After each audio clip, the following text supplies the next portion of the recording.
5, 4, 3, 2, 1. Hello, and welcome to this week's episode of The Journal. We have some exciting new documentaries to show you viewers today. Since this is our second last episode, we want to give you a great variety to enjoy. I'm your host, Ashley Lockyer. And I'm your host, Alyssa Pronay. The first documentary we take a look at is about an art student in her first year at Centennial College. We follow her on her journey in her first art gallery. Let's take a look.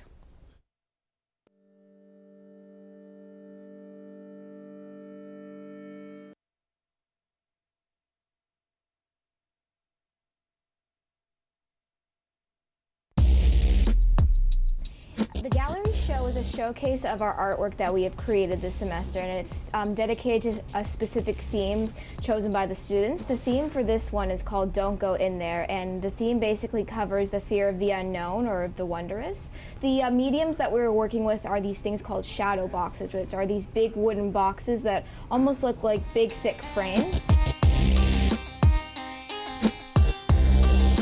My theme is based on the fear of transition, the fear of growing up. Along the side of the box, it starts off from the left side, starting off with early childhood, like toddler, baby. And going up, it leads into more of the younger kid, from 5 to 6-year-old, playing with toys such as animals, Kinder Surprise toys. And then as it gets down, it shows more of the late child, so around 10 to 12 years old, and the stuff that I was playing with, such as Tamagotchis, yo-yos, Polly Pockets. So it's just supposed to show the little process of growing up as a kid, and then within the box is kind of the deep transition into adulthood.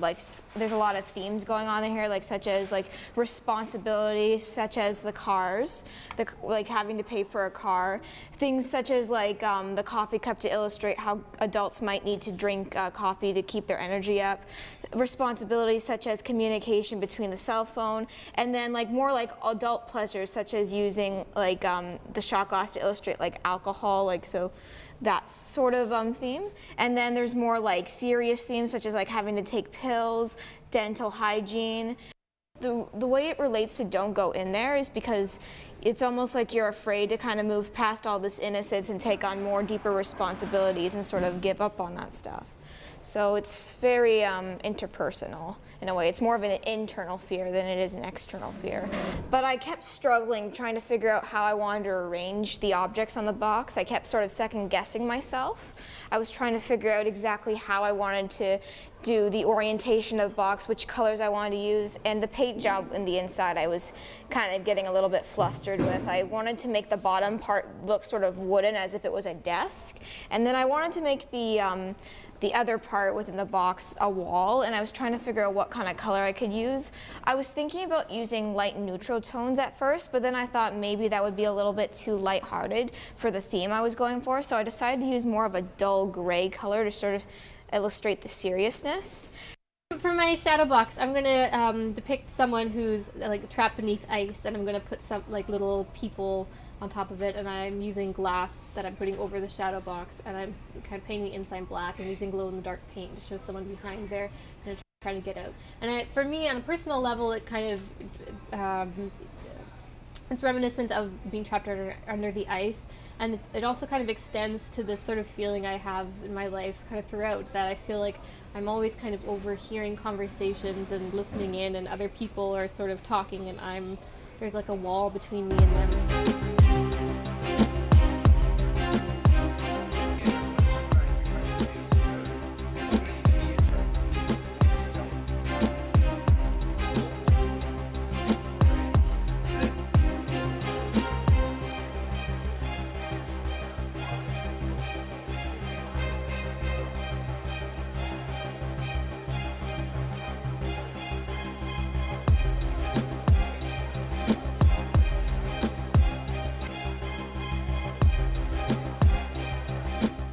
Well, I learned kind of the basics of what is involved in putting together a gallery show, what it's like communicating with the curators of a gallery, how to transport work to and from a gallery, and how to advertise for a gallery show. Some of them are really good, and I feel really, how do you say, intimidated by it. And I'm like, oh no, I don't want my work to be by that one. But that's a good thing because it's really good that everyone is having good pieces. So overall, it's a positive feeling. It's been going fantastic. I'm enjoying myself. The art gallery is really, it's incredible. Like, everything has been set up so nicely. All the artwork is amazing, and the turnout was great. A lot of people showed up, and the overall vibe has just been very, very pleasant. So it's a very great first experience for me since it's my first art shows. I was a little bit nervous at first because my story is very kind of like metaphorical. Like, it's not like a narrative, so I was having a little bit of trouble at first explaining my art piece. But a lot of people actually were really drawn to my piece and said that they loved the concept behind it. So everything turned out really well. So I was really happy about that. Overall, I am just feeling very ecstatic about everything, and I'm just so glad for how everything turned out. So.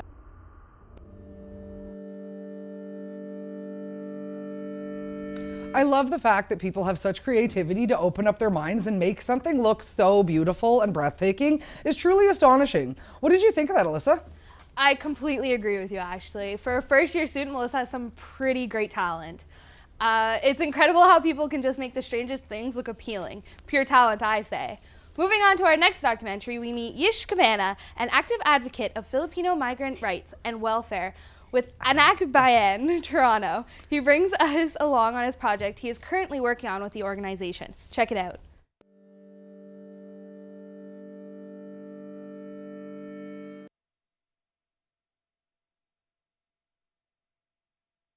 My name is Ishmael Cabana, and I'm a recent migrant here in Canada. I came here 3 years ago, and now I'm an active organizer among Filipino youth, a group called Anak Bayan Toronto, which means in Filipino language, Children of the Nation.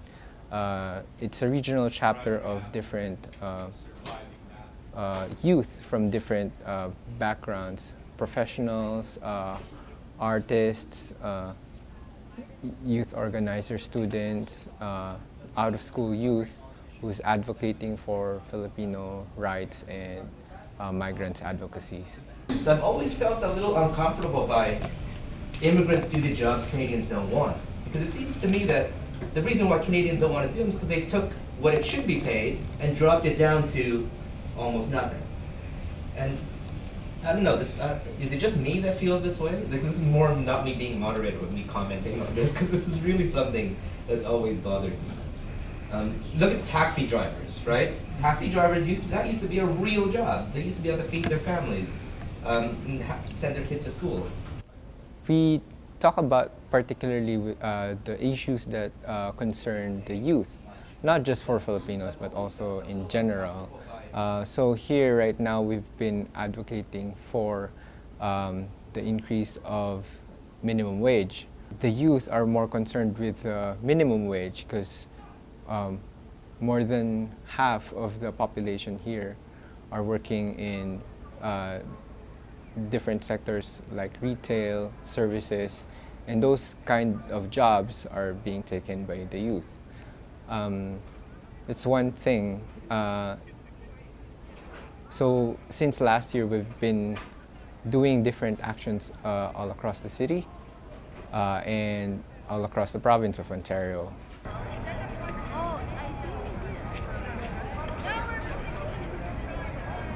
Raise the minimum wage! Raise the minimum wage! Raise the minimum wage! Raise the minimum wage! So as I mentioned, we do a lot of creative things. One of which I'm involved with is volunteering to co-host a weekly show based in York University. It's called Radio Migrante, or Migrants Radio. So we talk about, it's a talk show, weekly talk show every Sunday night, and we have guests from the Philippines, from Hong Kong, from the US, and here in Canada to talk about migrants' rights and advocacies. So last year was an interesting year for us. We've gone about 4 hours away north of Toronto to advocate for the end of immigration detention. And this year we expect it to be as big and bigger. For next month, we'll go to Ottawa to talk to policymakers. I came here in Canada as an immigrant, which means I didn't experience the hardships and the difficulties faced by a temporary foreign worker or a live-in caregiver or some other people who go through the long processes for them to get access to services. It's important for someone to speak out against exploitation and discrimination and racism that people face every day. I guess that's part of my contribution to the social fabric or the diversity of what Toronto is.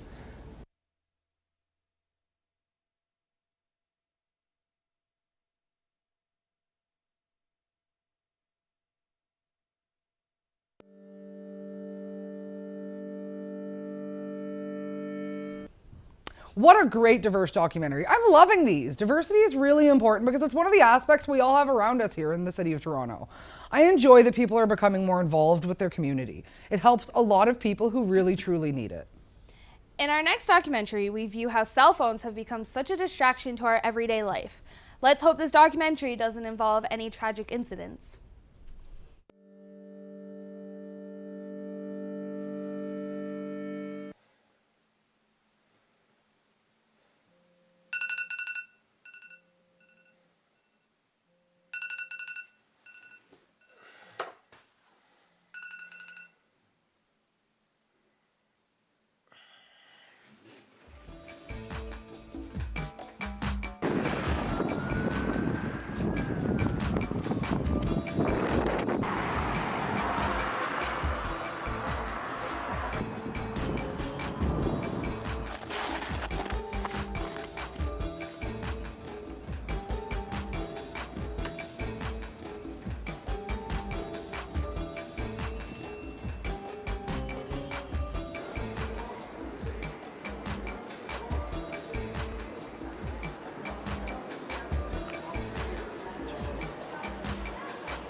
That was an interesting look at the millennial generation and how they've become the head down age.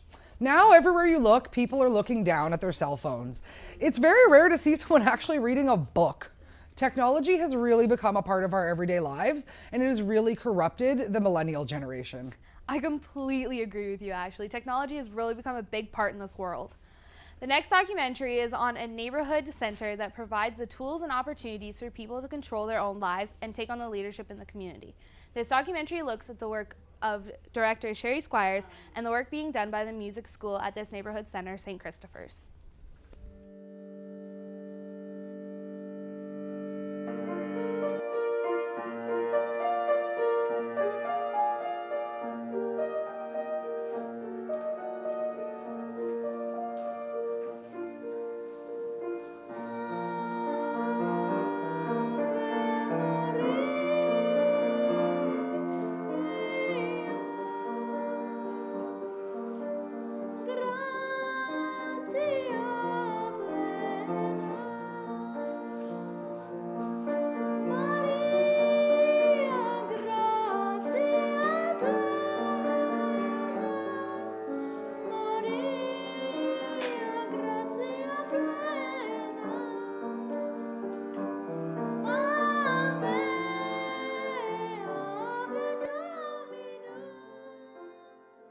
My name is Sherry Squires and I'm the coordinator here at St. Christopher's Music School.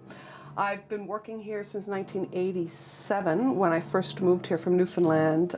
What attracted me to St. Chris was the type of children that we have here. It's very diverse culturally.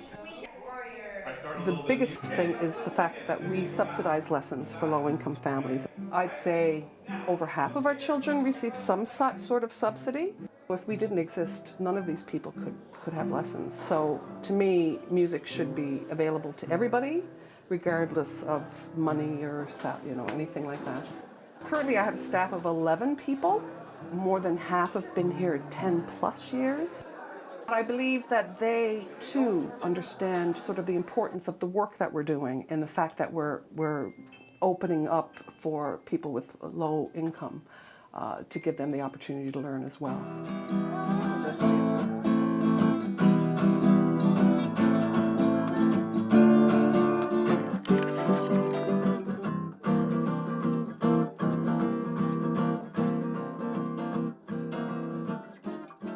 I really like the non-academic atmosphere here, and even though I think the level of students is often not as high as it would be in a conservatory, say, there is something compelling about the students here. A lot of the other community music schools, they offer only classical music lessons, but Sherry is open to all different styles of music.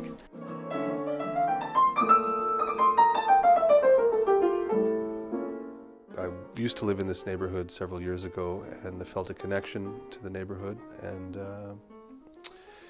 I like the diversity that's present down here. This is the kind of place where if you perhaps don't have the finances, to take lessons, and if you're within the catchment, right, then you can come and study here with those fees being waived.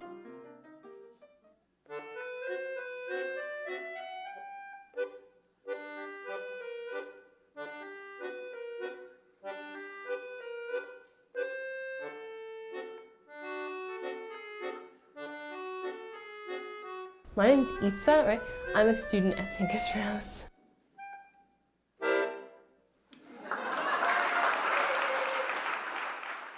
I want to take piano, but then there was voice, so I decided to take voice instead. And I don't know, because I like to sing. There's something about how you don't have to carry the voice, it just comes with you, and you can always be ready to use it. And then when because my brothers at the same time we started, and then there was my parents were well, you can take another instrument now, because it's been a year or something, I don't know. And so then we all picked our other instruments. My two brothers, they both took voice because they take other instruments, so it's goes hand in hand, right? And then I was what instrument, right? And I thought piano would be nice, right? But then it was I I don't know, there's like, exactly, there's something like fascinating about an accordion. It's like, I don't know, there's two different hands doing, like in other instruments too, there's two different hands doing two different things, but like like I just like the way that it moves, and like, I don't know, the sound is nice too.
You can do anything you want, and no one can say that that's too hard for you. And they can just let you, like, you don't even have to sign anything. I felt, because this is my second time ever singing, and I think I feel really confident. We try to individualize the lessons. So if people are looking for a more conservatory experience, going through, you know, the grades and all that stuff, we can offer that. But we can also offer, if somebody just wants to come and learn to play Hank Williams, or whatever it may be, we try to offer that as well. My name is Yasmin, I'm 10 years old, and I love acting and singing.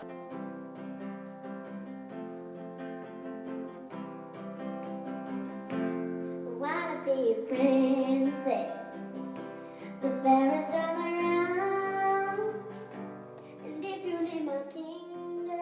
I love the fact that you get to bond with other people, and that it's not only you singing, other people are singing, so you can see their style, the way they like to move. Like, for example, the girl on the accordion, she was brilliant, and I loved the way she was like moving and she was singing and stuff.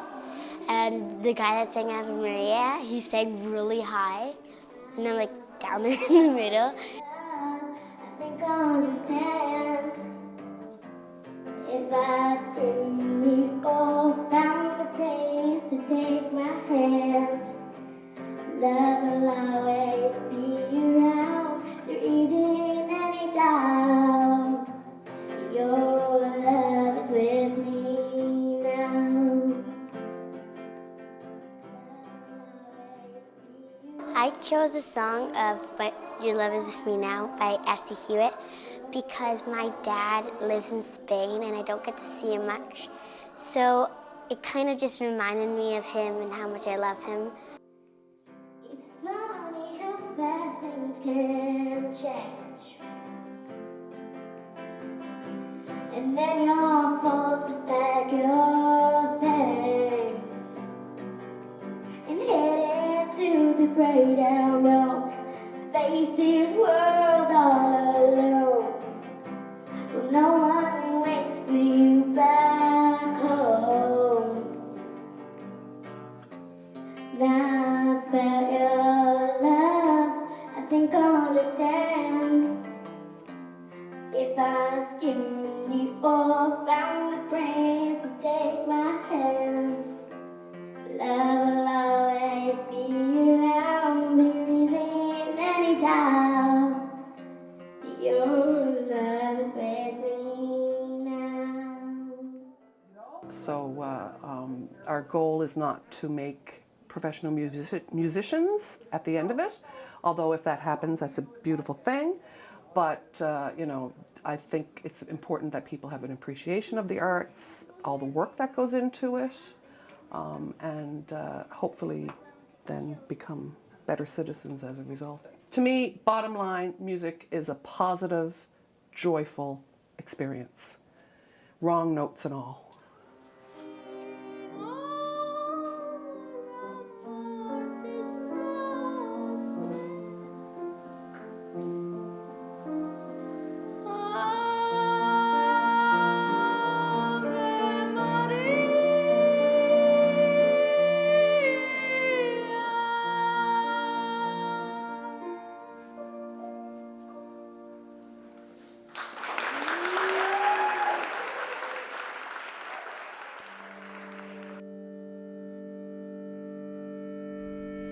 So Ashley, it says there that you're the producer of this film. How was the experience firsthand? The experience was great. Working with the kids and the staff and having access to St. Christopher's House was a really lucky opportunity, and like the energy of the organization is amazing. St. Christopher's House is a very important part of Toronto's history. They've been around, the agency opened in like 1912 as a settlement house for newcomers to Canada, but in 1930 the music school opened. So they've been providing music lessons for children ever since. The diversity of the students is fantastic. I feel like the group reflected a really diverse socioeconomic sort of music level, and it helped really level the playing field and make sure that all students can sort of have access to music lessons, not just kids from like a certain background. And I was really amazed by how talented a lot of the actual students were. Like, I can't believe how fantastic Itza is on her accordion. That girl's 14. Like, I'm basically double her age and I can't even play a kazoo. I was thrilled to be able to be a part of working with them, and I really look forward to continuing my relationship with them. And one thing I really hope that seeing this documentary changes sort of the way that some musicians in Toronto's West End are engaged with the community. I'm really hoping that some musicians consider giving their time or their old instruments to the program. And you can't forget that they were so cute. That would have been awesome to be there. So every college student has that fear of not finding employment after school, even though we are trained for it. In our next piece, we meet a recent graduate of George Brown's culinary program, Christina D'Souza, who is currently working part-time at Bulk Barn and has been unsuccessful finding full-time employment in her field. She talks about her struggles and how hard the search has been. Here it is. I'm Christina D'Souza. I took culinary chef training at George Brown. I'm working part-time at a bakery and full-time at Bulk Barn as a cashier. I'm still at Bulk Barn because I can't find a full-time job in the field that I studied. I'm trying to get into baking. I got into the culinary, the chef training, and I didn't get into the baking one. And they both have the same requirements. I don't know. And so I just decided to take cooking. One of my co-workers knows the lady at the bakery, and she got me the job. My boss worked at Toronto Hydro for, I don't remember how many years. She learned everything at home, and then she just quit from there and she pursued this. She just opened this up. She's been there for like 9 years. She just decided to pursue this because she wasn't happy with what she was doing. At the bakery, I bake cookies and cakes and cupcakes, and I do the cash. Like, it's not what I expected because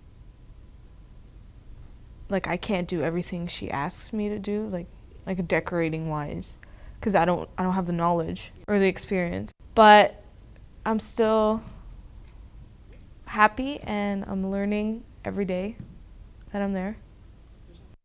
My name is Candace and I'm doing nutrition and genetics at U of T. I've known Christina since high school, since grade 9, and I've also worked with her at Bulk Barn. I noticed Christina had talent for baking even before she went to school because she was already pretty good at it without experience. Everyone's looking for experienced people to work in their bakery, and they don't really want fresh out of college students. A little over half a year since I've been out of school. I feel kind of upset because I was expecting more opportunities when I graduate. I'm paying all this money to go to school and I'm not guaranteed a job in the field that I pursue. Yes, I do think it's hard to get a job after I graduate, especially since I will only have an undergraduate degree. I think an undergraduate degree is not enough to get a job. Like, I'll have to go to a master's program and maybe even a PhD. Yes, it does worry me that Christina can't find a job after she graduates because I'm almost graduating and I don't have the money to go to a master's program right away. I do think it's unfair that I'm paying all this money and I'm not guaranteed a job after I graduate. And I'm expected to do more schooling afterwards and pay even more money. I think schooling is good to have. Do I think it's necessary in this industry? Not really, because you really, in the culinary industry, it's all hands-on, and so you only learn a certain amount at school. You learn more from experience, from working and cooking and baking. I don't know, you don't really learn anything in school. You just learn basics. In the future, I hope to go back to school for baking. In 5 years, I hope to have either a full-time job in a bakery, or my dream is to open up a little bakery or a little cafe. I think Christina has really found her passion with baking because it really makes her happy, and she has the instincts for it, and whatever she produces or bakes turns out really good.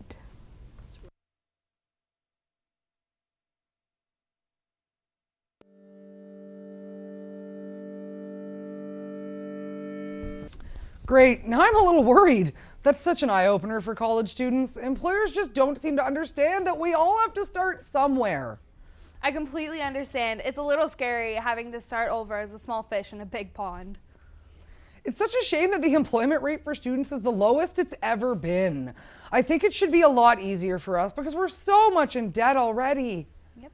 Now it's getting close to the end of the show, but wait, we have one more documentary to view. This documentary, we follow the day in the life of a single mother who raises her 8-year-old child while she still manages to go to school and has a part-time job. My name is Ornella, and I'm a single mother of a daughter named Erica, and she's 8 years old.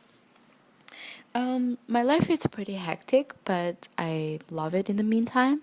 I'm a single mother that goes to school and works, takes care of a little girl, and I have to stay on my toes the whole time and, again, be fashionable.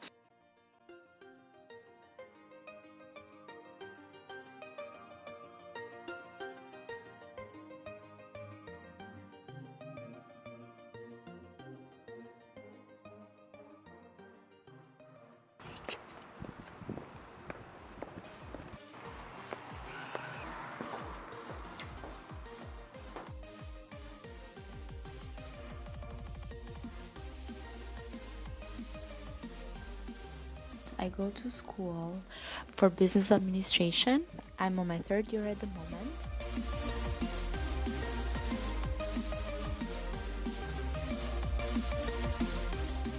I love fashion and I love shopping, but in the meantime, I have to stay under budget all the time for shopping, especially for myself and my daughter. Usually, for shopping, I go to Winners. I find really good brands for a reasonable price, especially for clothing, purses, shoes, sandals, anything you can find there. Target has really good stuff as well, or Marshalls. For my daughter, I usually go to Once Upon a Child. You find really cheap stuff there for really good amount and really good brands as well. Or Children's Place, Gap, Old Navy always has really good prices and deals all the time.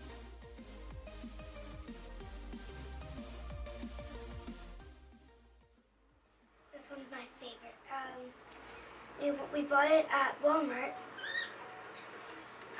on sale, $15. My favorite thing to do is with my mom is going shopping, going to the mall, buying clothes, watching her put makeup. We usually go once a week, and my mom lets me pick one item, but it can't be too expensive because she says that we have to save money. I mostly shop once or twice a week. I try to keep it under the budget, and even though I'm a shopaholic and I love shopping, I mostly, especially online, it can be addicting sometimes, but I try to find sales and stay under $20 to like $30. Even for my daughter Erica, when we go out for shopping, I tell her usually to find something like one little thing that can be under $10 or $15 for her to still feel special and to think that she can get anything like the other kids, even though I'm a single mom and I'm basically her mom and her dad at the moment.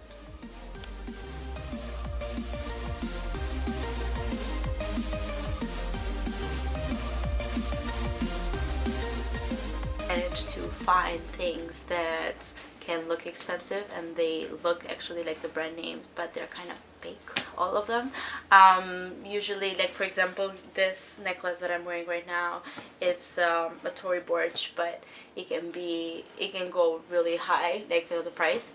But I actually found it at Pacific Mall for about like $8 or $7, which is a great deal because no one actually knows that it's fake, and because I can't afford it at the moment, so I still want to look good and wear brand names. I love getting dressed up with my mom. It makes me feel girly and I want to be pretty just like my mom. I always manage to stay looking good because I still want to be, as a young mother and as a young single mother, I like buying things and looking good every day. Going to school, working, and having a child, it can be hard sometimes, but at the end of the day, I love shopping.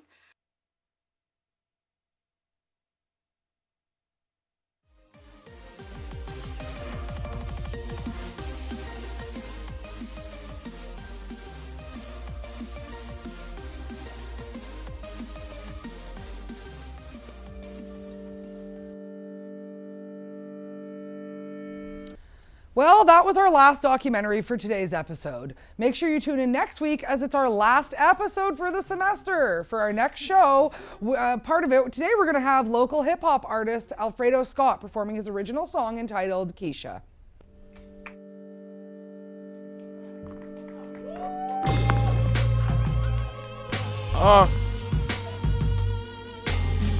Yuck boys, One Above Entertainment.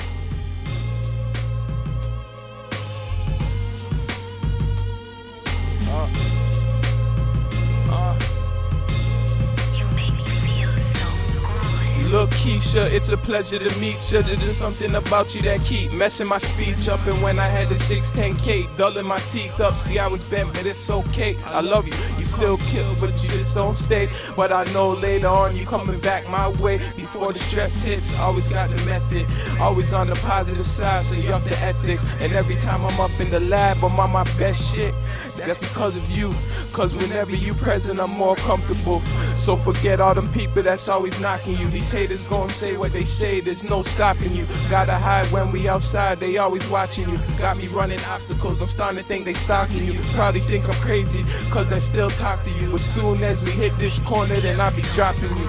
Keisha, you make me feel so good. Keisha, you make me feel so good. You make me feel so good. I wouldn't trade you in if I could. I know the mother niggas probably would. Yeah, they probably would. Keisha, you make me feel so good. Keisha, you make me feel so good. You make me feel so good. I wouldn't trade you in if I could. I know the mother niggas probably would. Yeah, they probably would. I guess it seems that the stress came back, so let me pick up where I left off at.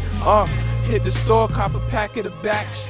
Never cop flavors, they whacking and whacking. If it ain't the brown, then I'm copping the black, and that's a fact. My older heads taught me that. They told me I roger that, stay focused and never lacking. Always be a leader, stay far from these copycats. Around 7, I knew I'd be doing music, laying down bars and teaching them to you stupid. I bet I drop lines you probably get confused with, like how we 16 and got me stuck clueless. Cause you foolish, like Jay, I'm laying the blueprint. 25/8 all day and night, we do this one above you niggas. You never getting off too, bitch, and yuck what you say, I never needed your 2 cents. Keisha, you make me feel so good. Keisha, you make me feel so good. You make me feel so good. I wouldn't trade you in if I could. I know the mother niggas probably would. Yeah, they probably would. Keisha, you make me feel so good. Keisha, you make me feel so good. You make me feel so good. I wouldn't trade you in if I could. I know the mother niggas probably would. Yeah, they probably would.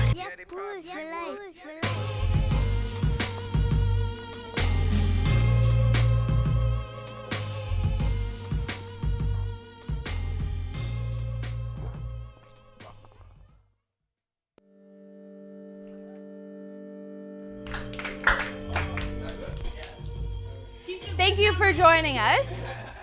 Make sure to keep an eye out for his upcoming debut mixtape. We hope you enjoyed all of these documentaries in our show today, and we'll see you in 2 weeks back here in the studio. See you later, folks.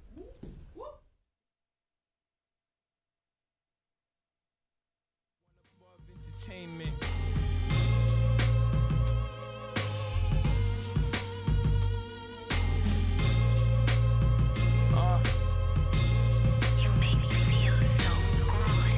Keisha, it's a pleasure to meet you. There's something about you that keep messing my speech up. And when I had the 610K, dulling my teeth up. See how we bent, but it's okay. I love you. You come chill, but you just don't stay. But I know later on you coming back my way. Before the stress hits, always got the method. Always on the positive side, so you up the ethics. And every time I'm up in the lab, I'm on my best shit. That's because of you. Cause whenever you present, I'm